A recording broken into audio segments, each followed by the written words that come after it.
Bonsoir. Nous voici à nouveau au pied du Seigneur et nous continuerons à voir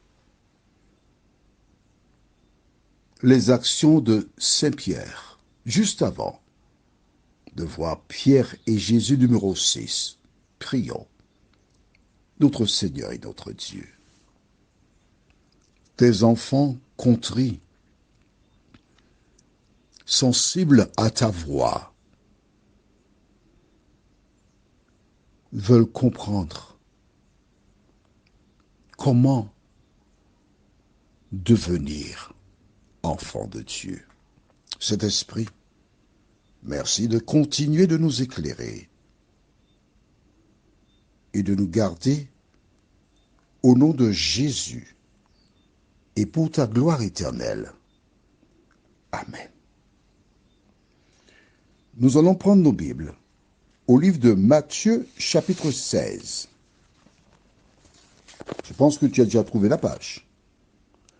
Et nous lisons le verset 13 jusqu'au verset 19. Jésus étant arrivé dans le territoire de Césarée de Philippe, demanda à ses disciples, « Qui suis-je » Au dire des hommes, « Moi le Fils de l'homme ». Je m'arrête ici un instant. Certaines personnes me demandent, « Tu es de quelle dénomination religieuse ?» Et je réponds simplement, « Je suis un lecteur étudiant acharné de la Bible. Je n'appartiens qu'à Jésus de Nazareth. Et j'ai pour mission de dire ce que dit la Bible. Voilà ma communauté.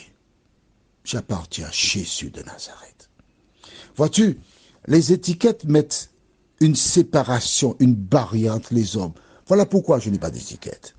Je lis la parole, je t'explique la parole, et ainsi tu n'as pas de préjugés. C'était le cas pour Jésus. Puisqu'il dit, « Qui dit-on que je dis, que je suis ?» Regarde les réponses, verset 14. Ils répondirent, « Les uns disent que tu es Jean-Baptiste. » On voit que ce sont les personnes qui ne connaissent pas l'histoire, puisque c'est Jean-Baptiste qui a baptisé Jésus. Comment Jésus peut-il baptiser Jésus? C'est pas possible. Tu commences là. Les ignorants. Déjà du temps de Jésus, ils existaient. Les autres, Élie, les autres, Jérémie, ou l'un des prophètes. Jésus a gardé volontairement, je dirais, un certain flou. Il a parlé, mais il faut aussi reconnaître qu'eux, ils attendent un Messie pour les délivrer. Bon, ça, ce sont les autres. Verset 15. « Et vous, leur dit-il, qui dites-vous que je suis ?» Simon-Pierre répondit, « Tu es le Christ, le Fils du Dieu vivant. » Attention, écris ça dans le cahier, ce que je dis là maintenant. C'est très important. Écris ça dans le cahier, c'est quelque chose de nouveau pour toi. Verset 17. Jésus, reprenant la parole, lui dit, « Tu es heureux, Simon, fils de Jonas, car ce ne sont pas la chair et le sang qui t'ont révélé cela, mais c'est mon Père qui est dans les cieux. » Quand il dit ce n'est pas la chair et le sang, c'est-à-dire ce n'est pas l'humain, mais c'est mon Père qui est dans les cieux. Cela veut dire que quand Jésus était sur terre, le Père intervenait aussi auprès des hommes. Est-ce que c'est clair pour toi? Tu ne savais pas ça? Là, officiellement, tu peux le dire. Oui. C'est Jésus lui-même qui a dit à Pierre, « Tu es heureux. » Pourquoi? Parce que c'est mon Père qui t'a révélé ces choses.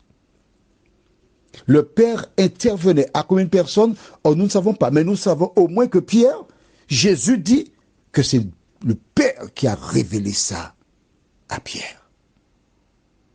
Et Jésus continue au verset 18. « Et moi, je te dis que tu es Pierre. » Regarde bien dans ta Bible. C'est marqué Pierre, P majuscule.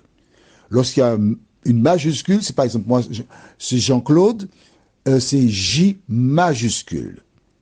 il y a C majuscule, non, c'est puisqu'il y a Claude là-dedans. Tu comprends ça? Ton prénom, c'est quoi? Riquette, R majuscule, etc. Donc, tu es Pierre. Donc, il s'agit du prénom de quelqu'un.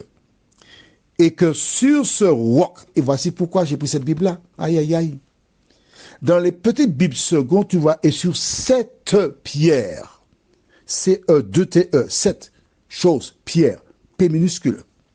Mais dans cette Bible seconde qui a été révisée, je te donne l'édition pour que tu saches que c'est pas du pipeau, que tu te renseignes, c'est très important. Version revue 1975 de Louis II.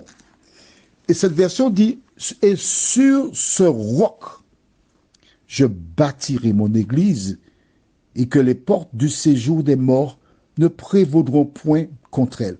S'il te plaît,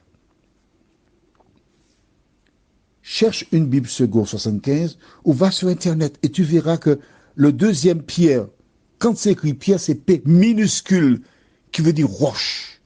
L'église de Dieu a été bâtie sur le rocher des siècles et ce rocher, c'est Jésus de Nazareth. Écris ça dans le cahier. Tu vas oublier. Pourquoi tu te tues comme ça?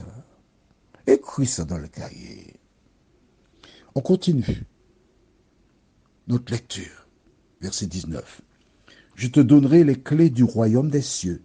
Ce que tu liras sur la terre sera lié dans les cieux. Et ce que tu délieras sur la terre sera délié dans les cieux. Quelles sont les clés du royaume des cieux? Voici l'affaire. Est-ce que c'est une clé qui ouvre la porte de la maison ou qui permet de conduire le véhicule? Pas du tout. La clé du royaume des cieux n'a pas été donnée qu'à Pierre. Car la clé du royaume des cieux, la clé qui permet d'entrer au ciel, c'est Jésus de Nazareth. C'est cela, la clé du royaume des cieux. C'est seulement par Jésus. Écrit dans le cahier, Jean 14, verset 6. Jésus lui dit, je suis le chemin, la vérité et la vie. Nul ne vient au Père que par moi. C'est lui la clé. Et chaque personne qui accepte Jésus pour sauveur personnel, chaque personne qui accepte la parole a le devoir d'ouvrir la porte pour cette personne en envoyant cet audio que tu écoutes afin qu'elle connaisse Jésus, qu'elle se donne à lui et qu'elle soit sauvée. Est-ce que c'est clair pour toi? Si tu as des questions, merci, tu as mon numéro de téléphone, envoie-moi un petit WhatsApp. Allons dans Matthieu chapitre 26. Donc juste avant, on ira dans Luc 22, versets 31 et 32. Luc 22, versets 31 et 32.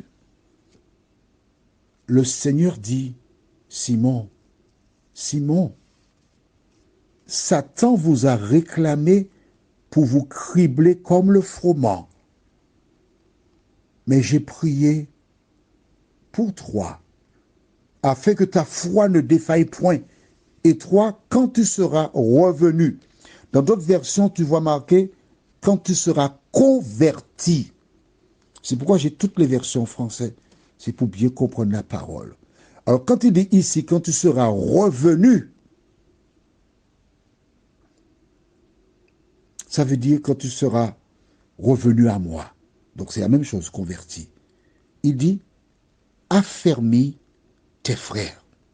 Ce qui veut dire que Pierre n'était pas converti. Jésus l'a appelé. Tu as vu le miracle des poissons. Quand ils sont revenus disant même les démons nous sont soumis, il n'était pas converti. Pourquoi je te dis cela? Pour que tu saches que ce n'est pas du jour au lendemain. À partir du moment où tu acceptes Jésus, tu commences à cheminer. Ça peut prendre du temps. Mais Jésus achève toujours ce qu'il a commencé. Nous allons maintenant au livre de Matthieu chapitre 26, versets 31 à 35. 26, 31 à 35.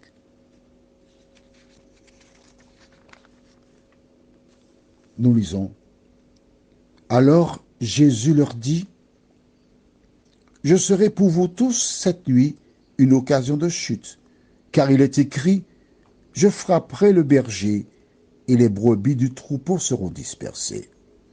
Mais après que je serai ressuscité, je vous précéderai en Galilée.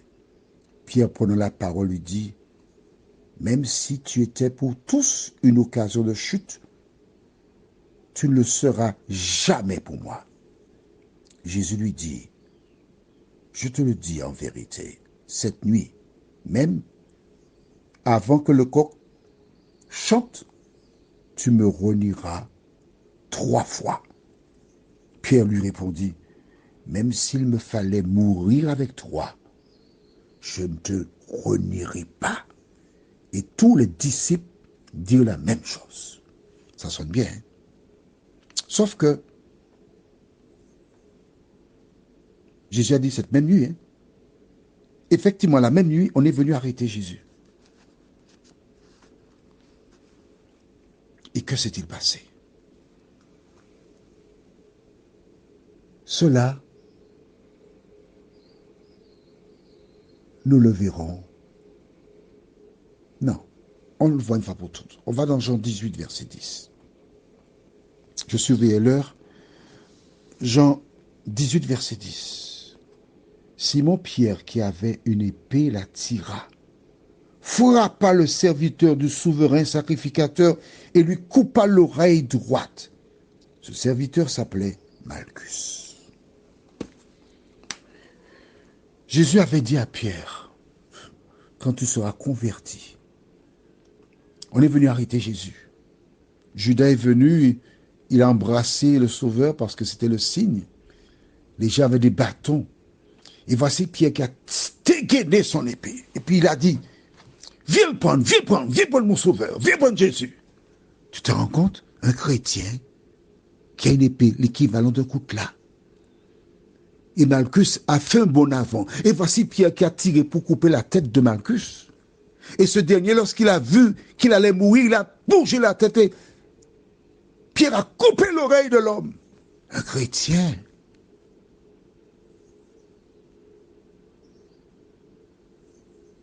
Qui a marché avec Jésus pendant 3 ans et demi, comment peut-il faire une chose pareille? C'est pour t'encourager, toi.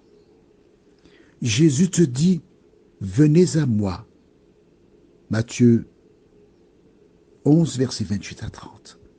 Vous tous qui êtes fatigués, chargés, et je vous donnerai du repos. Viens à Jésus tel que tu es. Tu as vu, il a passé 3 ans et demi avec Jésus, il tirait le coutelas, toujours. C'est un cheminement. Prions. Notre Seigneur et notre Dieu. Beaucoup de personnes disent, j'attends d'être prête. J'attends d'être une nouvelle personne pour donner mon cœur à Jésus. Il faut que je sois bonne. Ce soir, tu viens de faire la démonstration, Seigneur, en indiquant que lorsque nous venons à toi, c'est toi qui t'occupes de la transformation dans le temps. Merci d'encourager celles et ceux qui entendent ce message afin qu'ils ne mettent plus la charrue devant les bœufs, mais qu'ils suivent scrupuleusement ce que tu dis dans la parole, nous t'en prions. Au nom de Jésus, pour ta gloire éternelle. Amen. Je te souhaite une bonne nuit. Et surtout, fais ce que dit Jésus. À demain, si Dieu nous prête vie.